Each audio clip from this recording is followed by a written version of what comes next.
Praise the Lord. परमेश्वर का बहुत बहुत धन्यवाद हो।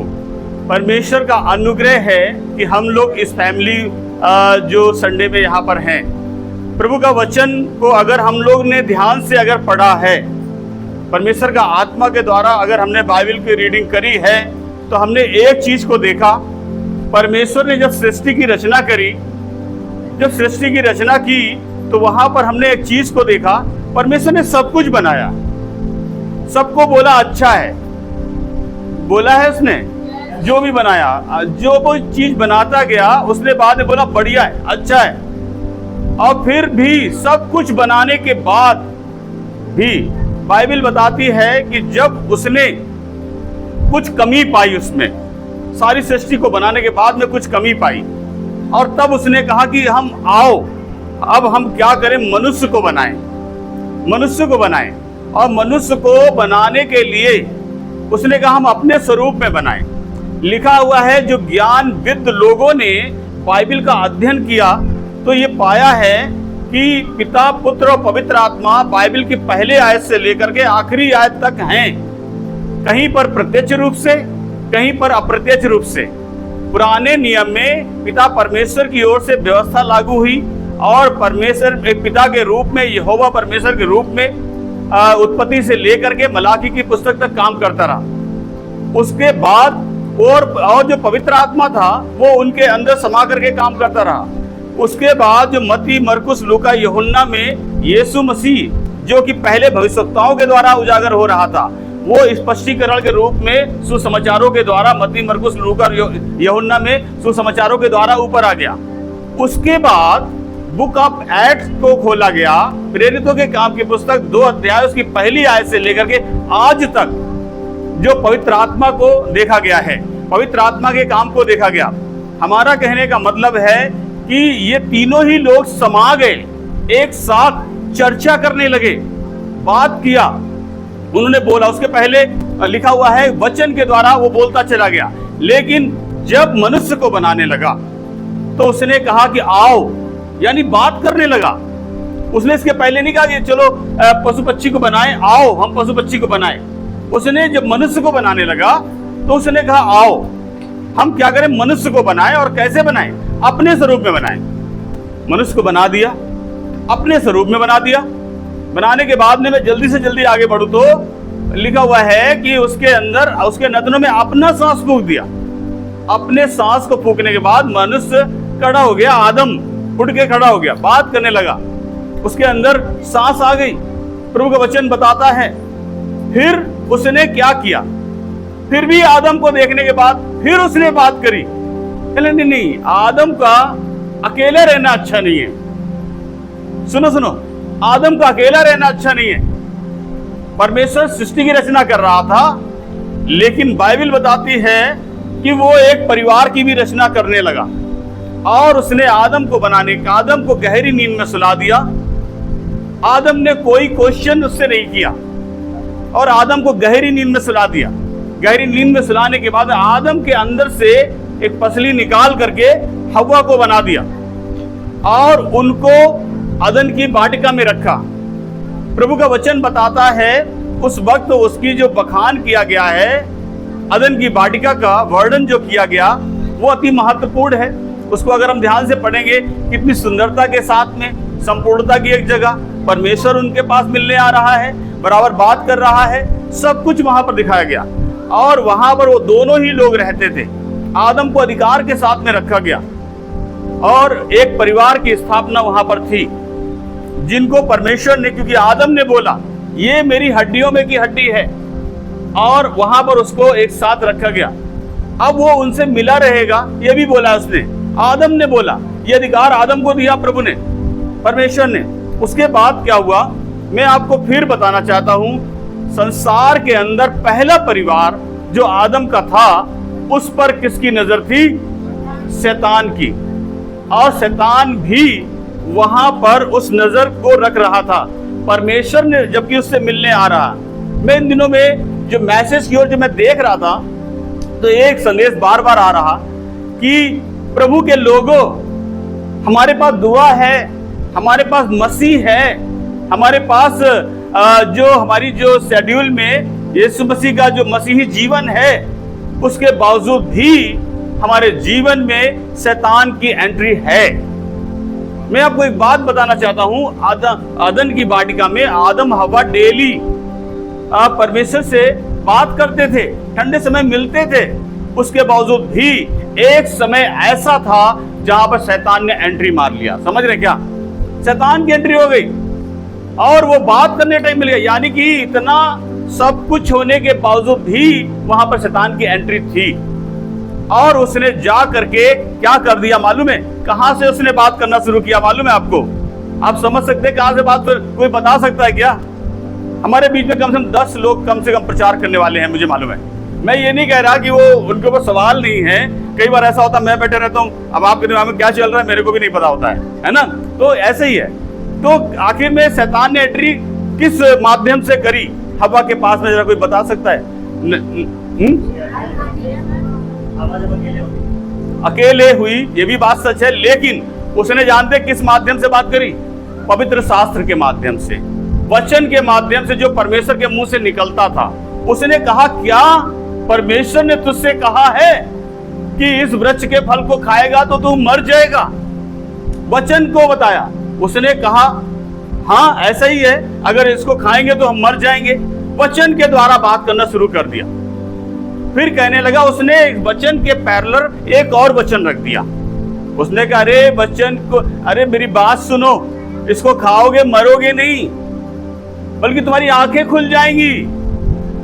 बाइबल बताती है वहां पर उसने दिखाया उस चीज को, उस फल को, और बोला इसको खा सकते हो, खाने के लिए। और उसने खाया और उसी पल एंट्री हो गई शैतान की उन लोगों के जीवन के अंदर। और उसकी एंट्री के द्वारा हवा के ने आदम को भी उससे क्या कर दिया? उस फल को खिला दिया। मैंने इस कहानी को इसलिए बताया, खिलाने के बाद में उनके अंदर सबसे बड़ा बदलाव जानते हैं क्या आया? इसके पहले जब वो प्रभु का इंतजार करते थे, परमेश्वर के इंतजार करते थे, क्योंकि उससे प्यार करते थे, उससे बात करना चाहते थे, लेकिन ठीक उसके बाद में एक बड़ा बदलाव आ गया। वो ये कि जब परमेश्वर की ब्लेसिंग का इंतजार करते थे, वो परमेश्वर से डरना शुरू कर दिए। जब परमेश्वर उनसे मिलने आया तो वो छिप गए। परमेश्वर ने बोला, आदम तुम कहां हो? तो आदम ने बोला, मैं डर गया था। यानी कि डर की एंट्री हमारे जीवन के अंदर भी, हमारा जो शेड्यूल है बढ़िया है। मैं ये नहीं कह रहा, क्योंकि पौलुस भी यही बात बोलता है कि हम सिद्धता की ओर बढ़ रहे हैं, लेकिन उस शेड्यूल में ऐसी जगह भी थी जहां पर शैतान की एंट्री हो सकती थी। कोर्ट भरे पड़े हैं, फैमिली काउंसलिंग शुरू कर दिया है। आज काउंसलिंगों की संख्या बढ़ती जा रही है, काउंसलर्स की। कोर्ट ने डिवोर्स देने बंद कर दिए हैं, रोक दिए हैं। उन्होंने बोलते हैं कि नहीं पहले काउंसलिंग कराओ। काउंसलर हैं, एडवोकेट काउंसलर हैं, मेडिकल जो लाइन में भी जो काउंसलर होते हैं, सामाजिक काउंसलर, स्पिरिचुअल काउंसलर, धार्मिक काउंसलरों की संख्या बढ़ती जा रही है। पारिवारिक विवाद बढ़ते जा रहे हैं। ये छोटा विषय नहीं था। ये फैमिली का जो संडे है या सेमिनार है, ये छोटा विषय नहीं है, ये अति महत्वपूर्ण विषय है। यहां पर टूटन है। प्रभु का वचन में अभी हम लोगों ने पढ़ा है, ये क्या है? शैतान की सबसे पहली नजर पहली ही परिवार में जहां से एंट्री मारी थी मनुष्य ने, वहीं पर कैच कर लिया गया। सुनो, वहीं पर पकड़ गया।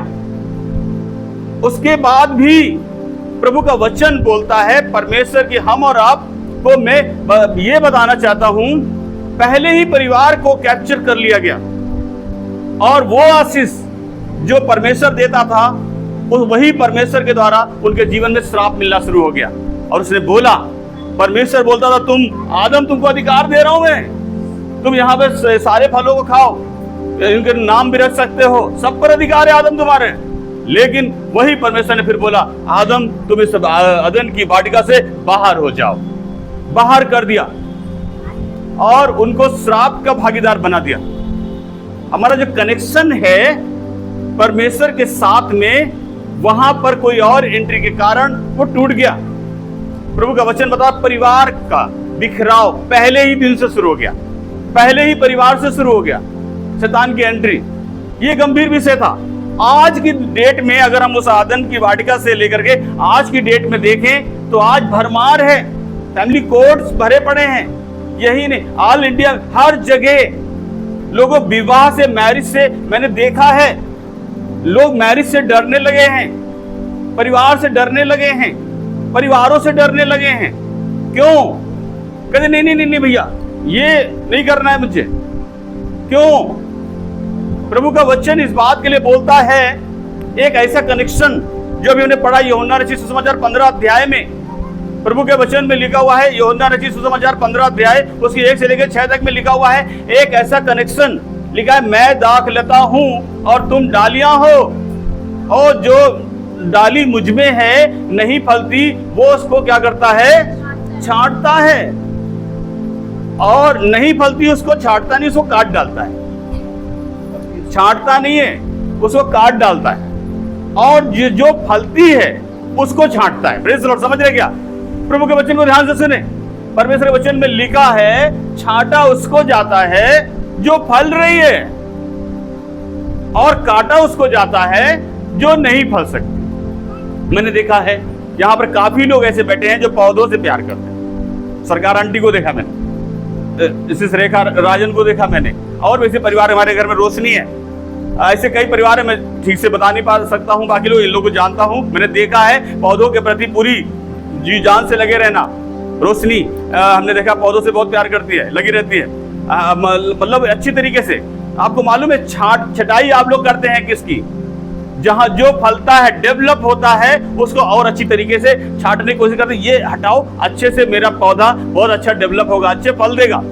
और बहुत से जगहों को कुछ चीजें ऐसा करो, इस डाली को हटाओ, काटो, इसकी वजह से पूरा पेड़ खराब हो रहा है। ये प्रोसेस आप लोग अपनाते हैं शायद, है ना? यही बाइबल में भी लिखा हुआ है, यही प्रोसेस है जो हमारे जीवन में घटित होता है, यही है, यही है, ऐसे ही होता है। एक कनेक्शन है। यहां पर हमने 2 ट्री लगा दिया, रोशनी ने आज 2 ट्री लगाया है रोशनी ने के द्वारा। एक पे लिखा है ब्लेस्ड ट्री, ये एक में फल लगे। ब्लेस्ड क्यों है? ये ट्री को अगर सबको दिखाई पड़ रहा है, ये इसको ब्लेस्ड क्यों लिखा गया है? क्योंकि इसमें बढ़िया बढ़िया फल नजर आ रहे हैं। और वो क्या लिखा हुआ उधर? Non blessed tree, non blessed tree यानी कि बिना बरकत का पेड़। यानी कि अगर एक पेड़ है तो उसमें अगर फल नहीं लगा है, अगर फल नहीं है तो उसको कोई पसंद नहीं करता। अभी हमने पढ़ा है मत्ती रचित सुसमाचार 21 अध्याय उसकी 18वीं आयत में, ध्यान प्रभु के वचन को अगर हम ध्यान से पढ़ेंगे, वहां पर यह लिखा हुआ है, यीशु मसीह को जब भूख लगी वो अंजीर के पेड़ की तरफ गया, लेकिन देखा उसमें फल नहीं है, और फल नहीं होने के कारण उसने उस पेड़ को श्राप दे दिया, और वो पेड़ उसी समय क्या हो गया? सूख गया। मैं आपको एक बात बताना चाहता हूं, प्रभु यीशु मसीह यानी परमेश्वर को भी ये नहीं पसंद है जो पेड़ फल नहीं लाता, उसको भी नहीं पसंद है। परमेश्वर को भी ये चीज नहीं पसंद है जो पेड़ फल नहीं लाता। और मनुष्यों को क्या, हमको पसंद है क्या? आपको पसंद है क्या? अगर हम एक आम का पेड़ लगा दे और आम नहीं निकलेगा, और बार बार हम खाली पत्ते और पेड़ पौधे सेवा करते रहेंगे, और अगर आम ही नहीं निकलेगा तो हम क्या करेंगे? एक दिन इसको हटाएंगे, क्योंकि उसका उद्देश्य मेरा ये था कि उस पर फल निकले। हम मनुष्य होने के नाते उसको पसंद नहीं करेंगे, और परमेश्वर भी उन चीजों को नहीं पसंद करते हैं। Praise the Lord. जहां पर फल नहीं है उन चीजों को परमेश्वर पसंद नहीं करते। और प्रभु का वचन में भी लिखा है कि जो पेड़ फल नहीं लाता, जो डाली फल नहीं फलती है, उसको काट डाला जाता है। ये जो कनेक्शन है ये प्रभु की ओर से है। मैं थोड़ा सा एक एग्जाम्पल देकर के बताना चाहता हूं।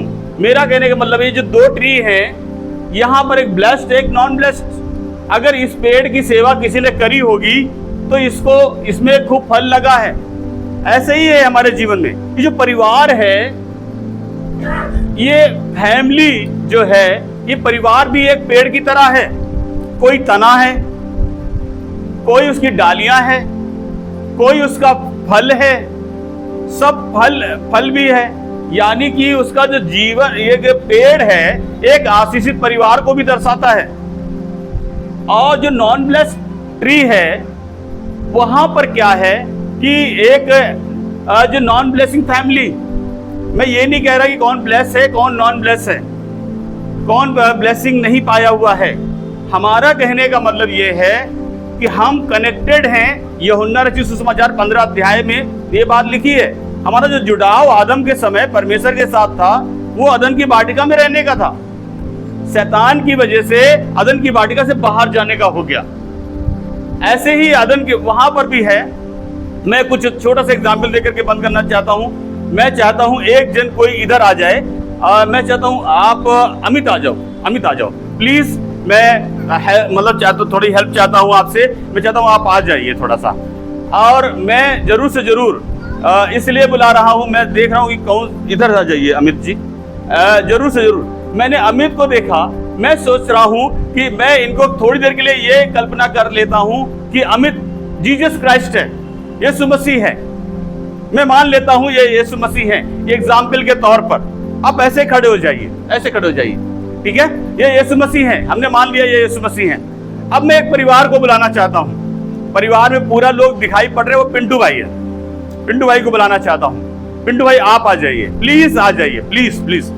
मैं रिक्वेस्ट करके बुलाना चाहता हूँ। आदर के साथ में आप आ जाइए। और पीछे से थोड़ा सा बस जरा सा आप इधर रहिए, इधर रहिए, इधर आ जाइए, आप इधर आ जाइए। पिंटू भाई एक परिवार का हिस्सा है। आप थोड़ा सा बैठ जाइए घुटनों के बल, ओके। Yes Lord. और पीछे खस रखिएगा। ये पिंटू भाई है और ये एक परिवार के मुखिया हैं, मुझे मालूम है, अपने घर का संचालन करते हैं। फिर मैं बुलाना चाहता हूं इनकी मिसेस को, सीधे सीधे इनकी मिसेस को बुलाना चाहता हूं। मैं अदर किसी को नहीं, मैं इनकी मिसेस को ही बुलाना चाहता हूं। मैं चाहता हूं ये दोनों ही लोग अगल बगल बैठ जाए। आप यहां पर बैठ जाइए। Praise the Lord. मैं एक परिवार को बुलाना चाहता हूं। Praise the Lord. और मैं इनकी दोनों बेटियां जो है छोटी छोटी सी प्यारी प्यारी सी, वो दोनों बेटियों को मैं बुलाना चाहता हूं। दोनों बेटियां आई है ना, दोनों बेटी जल्दी से आ जाइए।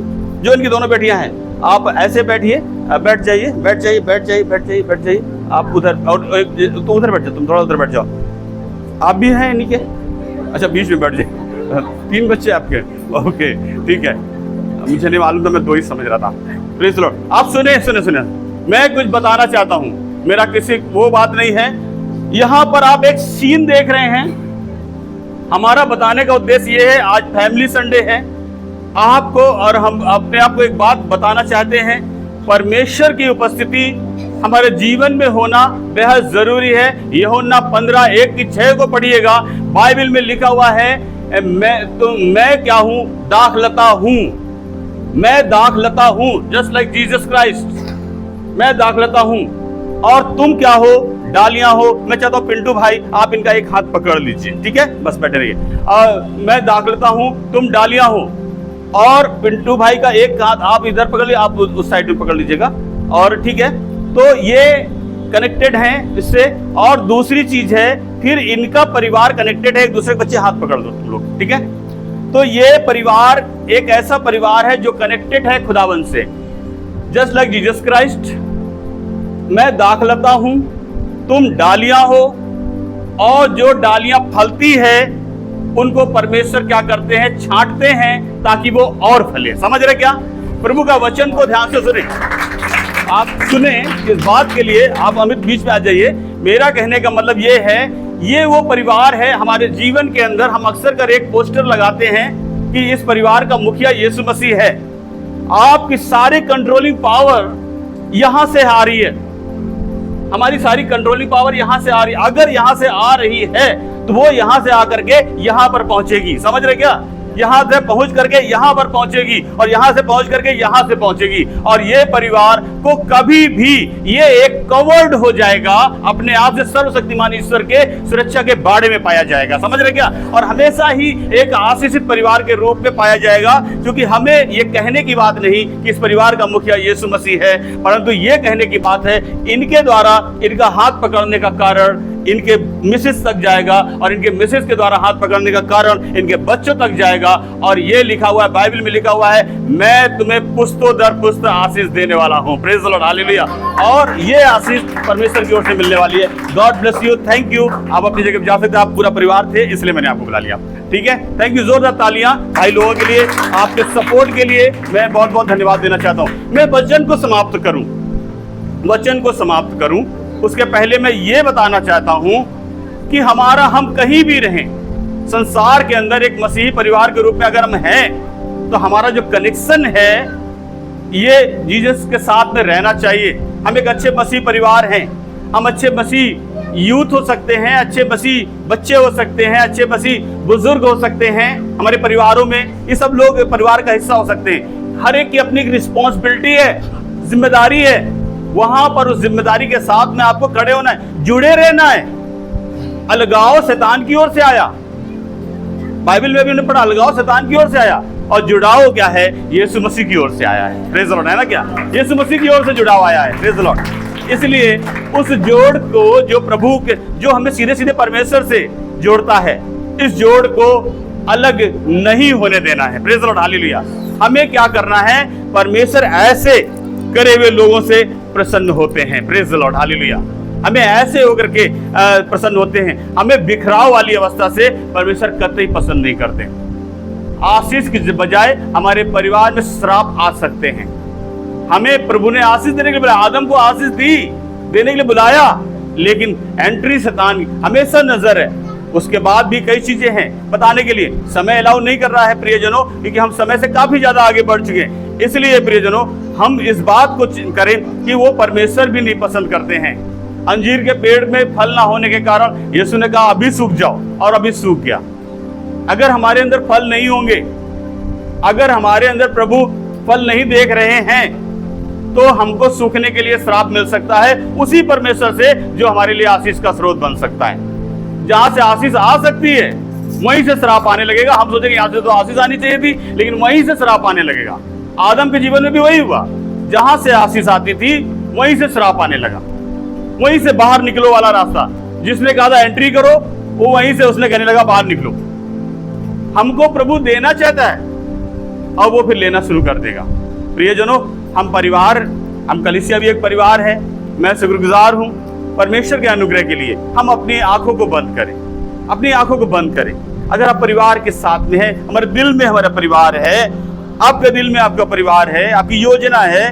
जिन बच्चों की मैरिज नहीं हुई है, जो लोग मैरिज करने जा रहे हैं, वो अपने लिए प्रार्थना करें। यदि अपने जोड़े के लिए प्रार्थना करें कि प्रभु भविष्य में उनको जो जोड़ा देगा, एक परिवार देगा, और उस परिवार के साथ, उस जोड़े के साथ में प्रभु आशीषित रहे।